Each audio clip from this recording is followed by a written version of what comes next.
The recent circulation of a drug-related case linked to the presidential candidate of the All Progressives Congress, Bola Ahmed Tinubu, has been a major talking point on social media. Minister of State Labor and Employment and Director of Public Affairs and spokespersons, Tinubu Shetima Presidential Campaign Council, Festus Keyamo, SAN, clarified that Tinubu was not a defendant in the drug trafficking case in the United States, and also said he will not respond to the invitation for a debate by investigative journalist David Hundeyin, as is unknown to him. Hundeyin, who had earlier written an article on Bola Tinubu in a post on his official Twitter handle, had asked Keyamo to appear in a debate on any television station of his choice to discuss the story about Tinubu's case. Joining us on this show this morning, as we discuss his open challenge to Festus Keyamo, amongst other issues, is David Hundeyin. Welcome to the morning show, David. Good morning. Good morning. Thank you for having me. Well, David, let's go straight into the matter.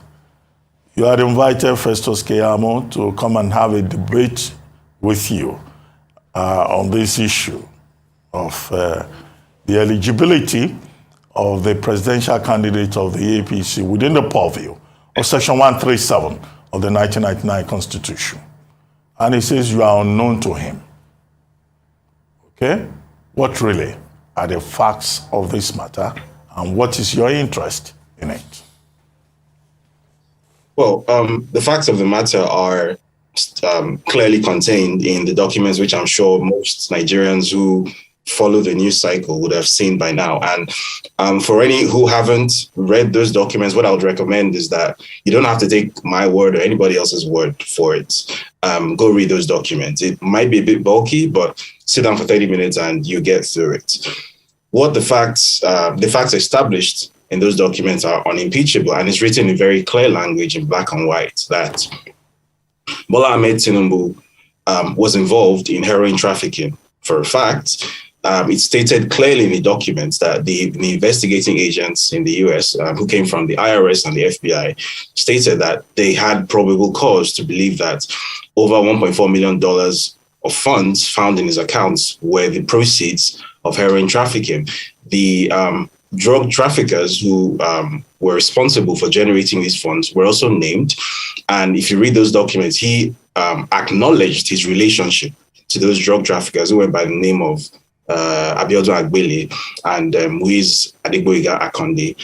In addition to having a close relationship with those people and being on the board of a company called Compass Finance and Investment Company with both of them. In fact, his wife also had a joint bank account with Muiz Akonde's wife. And the address he opened one of the accounts in question was the same address that Muiz Akonde, who was the drug kingpin, used as his drop-off point for heroin in Chicago. And perhaps most significantly of all, by his own admission in these documents, at the time all of this was going on, he was a treasurer at Mobile with a fixed monthly income of $2,400. And by his own admission, he had no other source of income. So somebody with $2,400 of monthly income, which comes to about $28,800 annually, had about $1.4 million in the bank, which on its own is bad enough. Now, it's also clearly outlined in those documents exactly where those funds came from, because he himself admitted to the IRS investigating agent, Kevin Moss, that on several occasions he had paid money belonging to Abiodun Agbele and Muiz Akonde into his accounts before he then did an about face and claimed that he didn't know them. All these things are in the documents. What isn't included in the document, but which I was able to dig up on my own, was that just less than 10 days after having a conversation with Special Agent Moss in 1992, when this case was being investigated, he started spending significant sums of money to purchase real estate in the US. Bear in mind that at this time, his accounts were getting frozen, right, left, and center.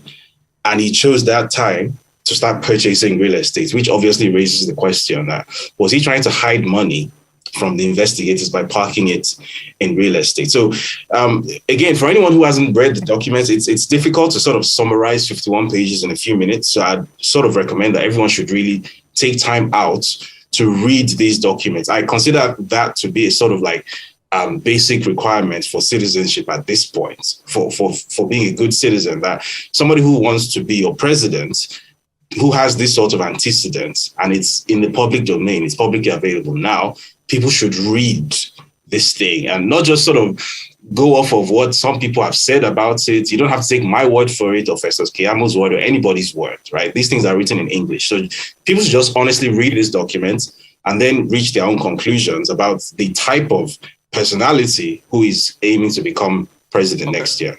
Okay, so David, let's put some arguments from their camp forward, and I want you to, dissect it. Yesterday, FFK, Femi Fani-Kayode, was speaking, and he said the deductions was because of, taxation issue, and that they even returned $1 million to Tinubu.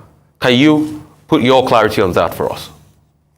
Okay, so first of all, Femi Fani-Kayode, or preferably Bola Tinubu himself, would have to explain how an accountant on a fixed annual income of $28,800 came to have over $1.4 million in his account, because the math simply don't add up, right? The story he has told in public before is that, he used to be a consultant working at Deloitte, and that he was working on an engagement at Saudi Aramco, and they paid him this fantastic bonus of $850,000 which is obviously a lie, because you do not get paid that kind of money in consultancy work.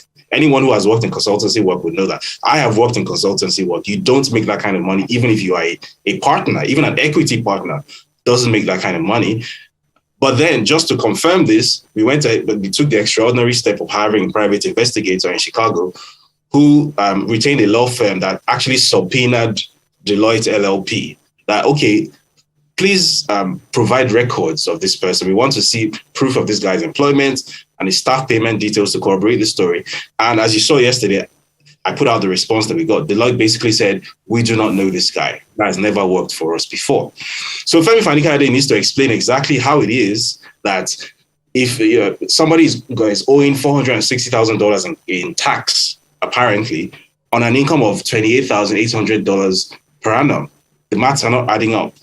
Secondly, it's also stated very clearly in the documents what the seizure was for. It stated clearly that this is with relation to seizure of the proceeds of narcotics trafficking. It's written in black and white. So I don't really understand why people come to national TV to just sort of tell these really pernicious lies, because it doesn't really take 5 minutes to see. It's on the first page of the document, actually. So maybe Femi Fani-Kayode hasn't read the documents, or maybe he's banking on everyone not reading the documents, and that's why he thinks he can get away with telling those kinds of lies on national TV. That's best known to him. Okay. And then, right. Yeah, David, I asked you, what is your interest in this matter? That part of the question you haven't dealt with. And I asked that question advisedly. Bola Ahmed Tinubu is running for the presidential office of Nigeria on the platform of the All Progressives Congress. Now, all of this in the public domain, your essay, your report, your investigative report in the West Africa Weekly, which was where I read it, okay, we seem to suggest that under Section 137, this is not a fit and proper person to be president of Nigeria. The PDP, the People's Democratic Party, tried to take advantage of this over the weekend. And they said, no, this person, $460,000 forfeiture and all that. Okay, lawyers have raised the issue about criminal forfeiture, civil forfeiture, but the issue is that it's a hybrid, pointing in just one direction. But what is your interest, considering the fact that all of these issues that you have reported transpired in another jurisdiction may not have any effect whatsoever here in Nigeria, because it's not something emanating from our courts? Are you aware of anybody within the Nigerian jurisdiction taking this up as an issue? So with regard to the drug trafficking in itself, you're right about that, in that it didn't take place in a Nigerian jurisdiction.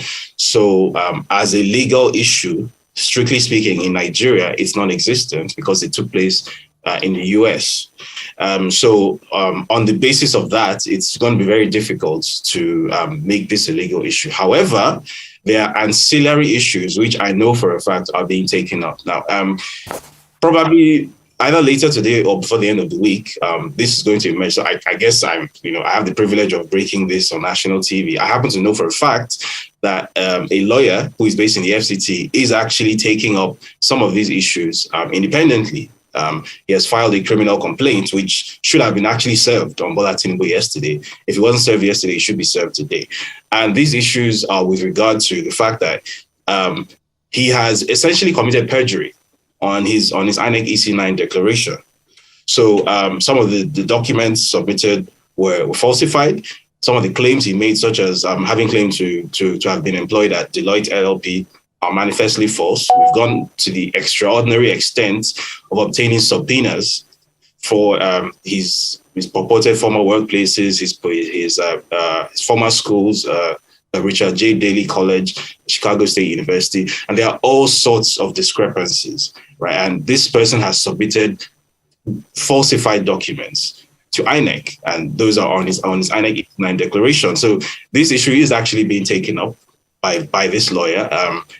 Actually, I'm going to name the lawyer. His name is Mike Enahoreba.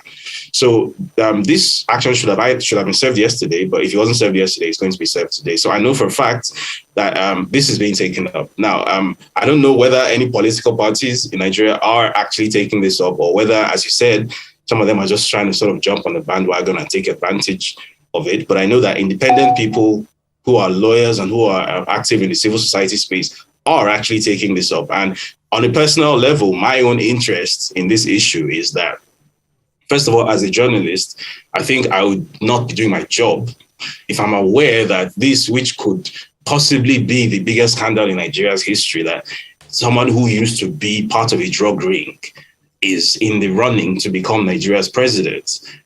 And that were to happen, and I was to know of it, and I wasn't to do my job, because this isn't a case of, somebody was involved in, contract fraud, they stole money, embezzlement. That's the usual thing we see in Nigeria. It's almost not a surprise.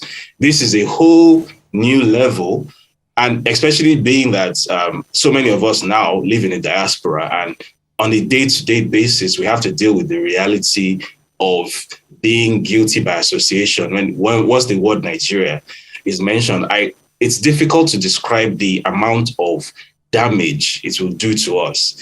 If such a person were to become president, and then the world were to start to view us through those eyes, that, okay, these people come from a proper narco state, in a way that not even Colombia during the days of Pablo Escobar managed, that would be disastrous on the level that, we're already like global pariahs. There's a visa ban for Nigerians in the UAE, and the UAE takes in everybody, right? But there's a visa ban specifically for Nigerians.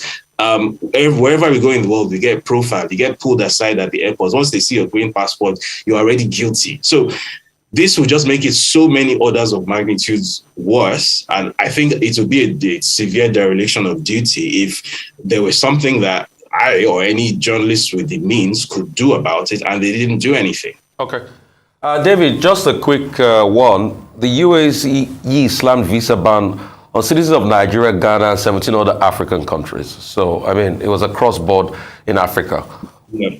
Okay, so one of the other things I'd like to ask is, because you said you wanted an open context and debate, but since we can't put two of you together in the room, these are some of the points he made on the interview he had on television. He said the things that were written, the depositions were just mere presumptions. I want you to talk through that for me. So again, I feel as if the reason people are able to say these things is because they expect that Nigerians will not have the sort of discipline to sit down and actually read these documents. First of all, let me just state that the conviction rate for federal cases in the US is something like 95%. It's between 95 and 97%. So the US is not a place where the federal authorities build a case against you on presumption. That's not how it works, right? In fact, the only reason that the conviction rate isn't even higher than that is because a lot of people choose not to even go to trial. They choose settlement or they choose plea bargains or whatever. If the U.S. authorities present an indictment against you, it's as good as you being guilty.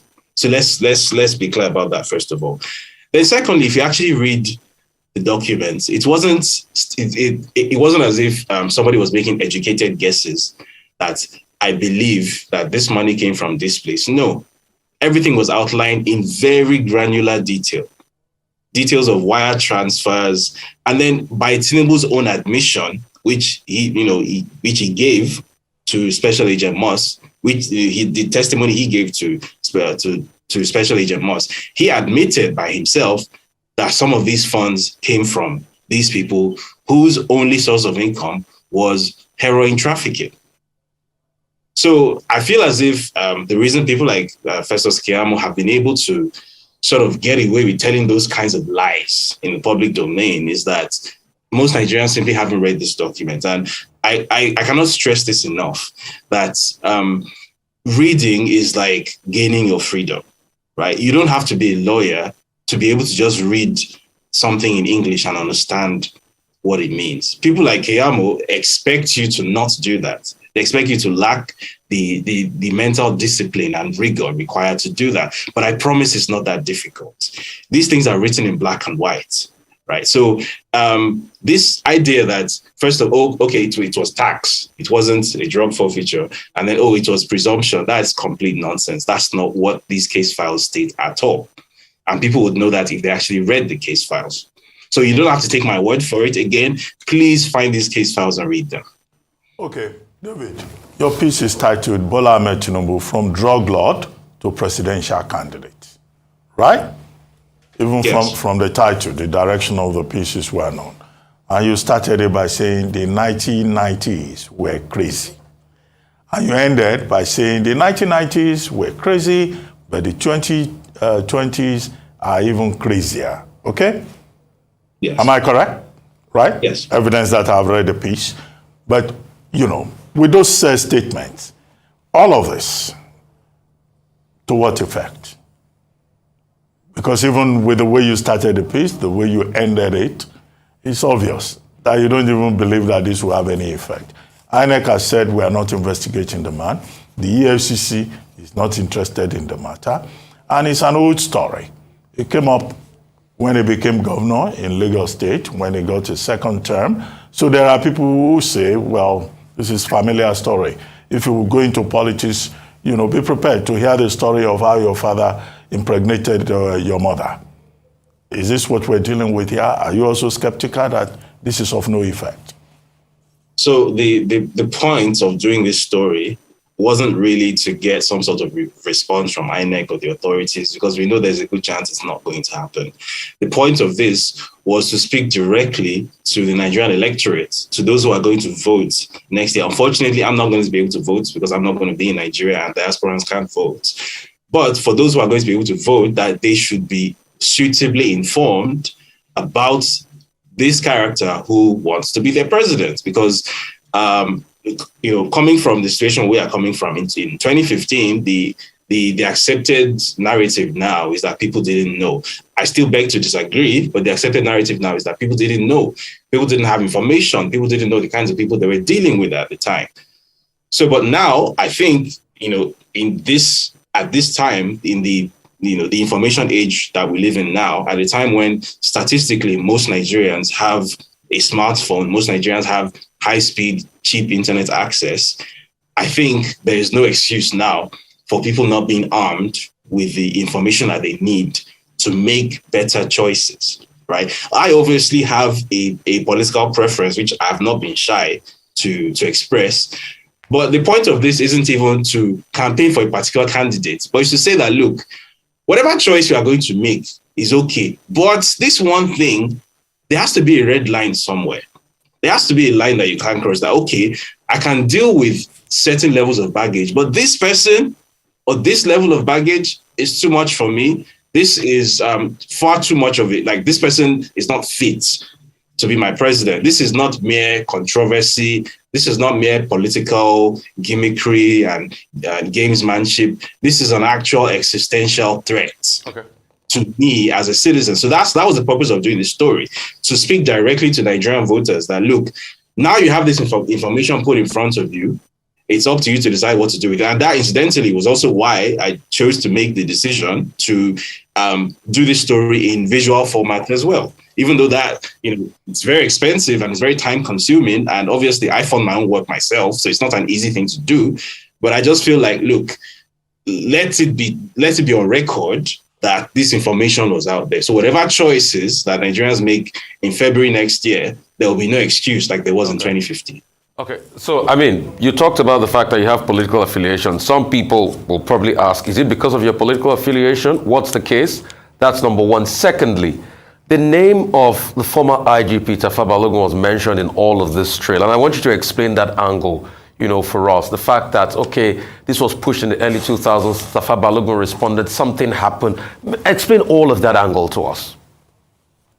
Okay, so first of all, the political preference. So the candidate whose name I'm not going to mention here because this isn't about him. I've spoken to him once, literally one time. And that was it. And he was literally him getting in touch with me to say, oh, thanks for the support. And that was it.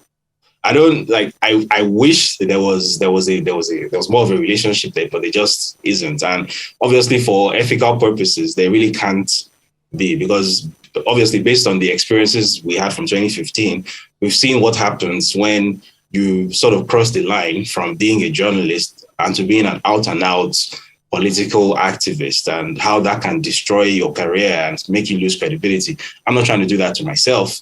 So I've also been careful to sort of maintain that firewall. So this isn't really about trying to project any particular candidate, even though I do have my preference, which obviously you well know.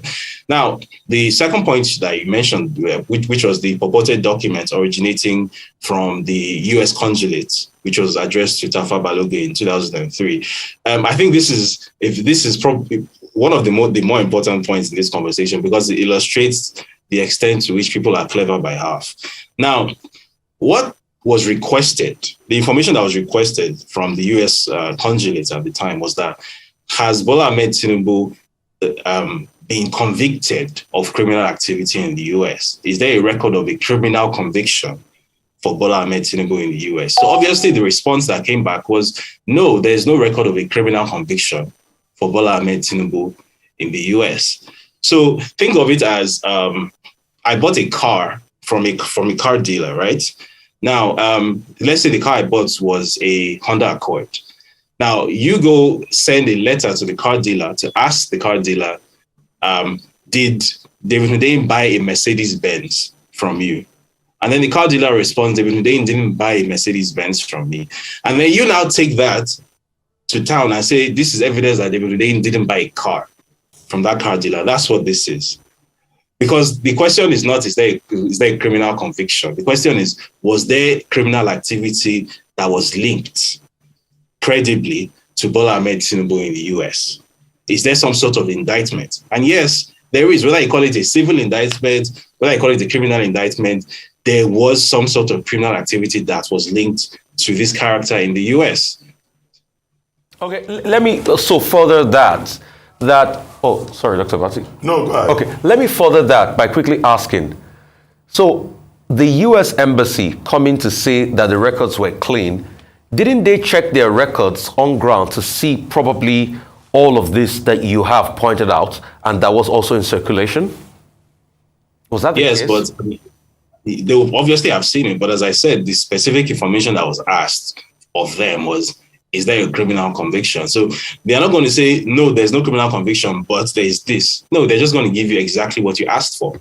Now, if you had widened the scope of your query, you'd have gotten the information that you've asked for. So the people who sent that query to them knew exactly what they were doing.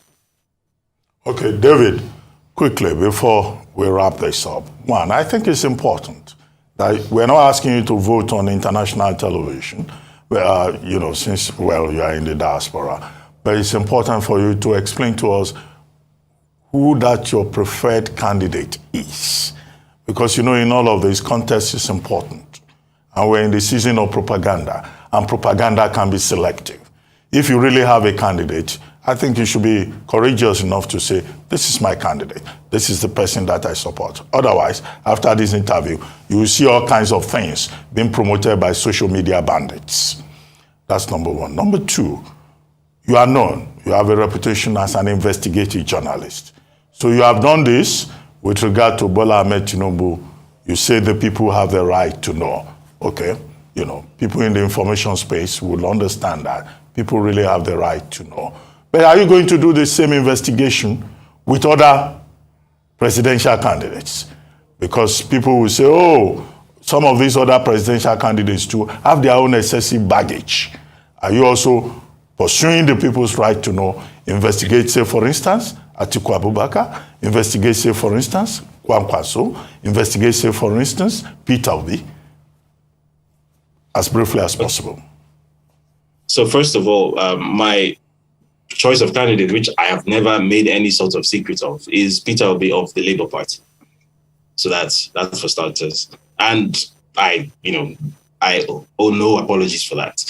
The second question, which you referenced, that am I planning to do similar work on other candidates? Well, the thing is, other candidates don't have, some other candidates do have some level of scandal surrounding them, but no other candidate has anything approaching this level of scandal, right? So, and I think I referenced this earlier in the conversation when I said that it's not the usual thing of, this one did a contract scam, this one sold assets at undervalued prices to his cronies, this one embezzled state funds.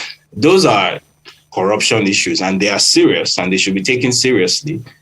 But this is a whole new level, which is why I thought that this deserved priority. So am I going to do similar work on other candidates? Well, yes and no. Yes, to the extent that they do have, whatever it is that they have that the public needs to know, but also no in the sense that if they don't have a history of drug trafficking, international drug trafficking, then there's no way I can do a story about their involvement in international drug trafficking. I can't make it up. So if people are expecting there to be equivalency, unfortunately, there might not be. And that's not my fault. That's Bola Tinubu's fault. Okay, on that note, thank you very much, David Hundeyin, for joining us today on The Morning Show.